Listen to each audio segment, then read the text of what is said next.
औरत जितनी मर्जी डिग्रियां हासिल कर ले, जितनी मर्जी हुनर पे दस्तरस पा ले, लेकिन आखिरकार ये धोखा खाए जाती है। जानते हैं क्यों? दर हकीकत इसे उसके वो ख्वाब धोखा दे जाते हैं जो ये किसी कमजरफ की दुल्हन बनने के देख लेती है। इसे इसके वो ख्याल धोखा दे जाते हैं जो ये किसी हवस के पुजारी के बारे में सोचती है। इसे इसका वो तहफ़्फ़ुज़ धोखा दे जाता है जो ये किसी ऐसे नामहरम के हाथ में सौंप देती है जो इसके काबिल नहीं होता। इसे वो मेहंदी धोखा दे जाती है जो ये किसी को सोचते हुए अपने हाथों पे लगाती है और समझती है कि इसके रंग पक्के हैं, ये कभी बदलेंगे नहीं, लेकिन ऐसा होता नहीं। कहा जाता है कि औरत सिन्फ़े नाजुक है, ये बहुत नर्म है, लेकिन दर हकीकत अदीबों ने लिखा कि ये बहुत मजबूत और पत्थर है, लेकिन आज तक सिर्फ एक हथियार से इसे तोड़ा गया और वो मोहब्बत है। ये मोहब्बत के हाथों टूट जाती है। कहा जाता है कि मर्द की कामयाबी के पीछे औरत का हाथ है। तलख़ हकीकत ये भी है कि औरत की बर्बादी के पीछे भी एक मर्द का हाथ होता है।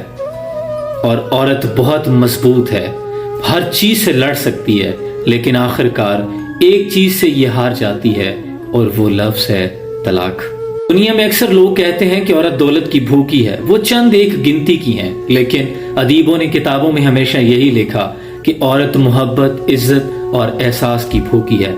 और औरत को अज़ल से मासूम लिखा गया, माँ के रूप में, बेटी के रूप में, बीवी के रूप में या बहन के रूप में। दर हकीकत होता कुछ यूं है कि कुछ अच्छी आला नस्ब की ख़वातीन कुछ कम ज़र्फ़ मर्दों के हाथ आ जाती हैं, जिससे मर्द भी बदनाम हो जाते हैं और औरत भी पिस जाती है। और औरत जानबूझकर जो खुद के साथ जुल्म करती है, वो किसी ऐसे कम ज़र्फ़ के हाथ अपना तहफ़्फ़ुज़ सौंप देती है जो इसके काबिल नहीं होता। मैं तो ये कहता हूँ कि औरत को इतना अपना मयार बुलंद कर लेना चाहिए कि किसी भी बिनते हवा तक, किसी भी इब्ने आदम को पहुँचने के लिए जाए नमाज तक जाना पड़े, अल्लाह के सामने रुकू और सुजूद करने पड़े और फिर निकाह के बाद इसको हासिल कर सके। औरत का मयार बहुत बुलंद है, लेकिन दर हकीकत हमारे मुआशरे में औरत को जो कम ज़र्फ़ मर्द हैं वो पाँव की जूती समझते हैं, जबकि औरत का मुकाम तो बहुत बुलंद है। अल्लाह हमारी ख़वातीन के नसीब अच्छे करे और इनकी इज़्ज़त, आबरू, चादर, चार दीवारी को अपनी अमान में रखे। सलाम पहुँचे।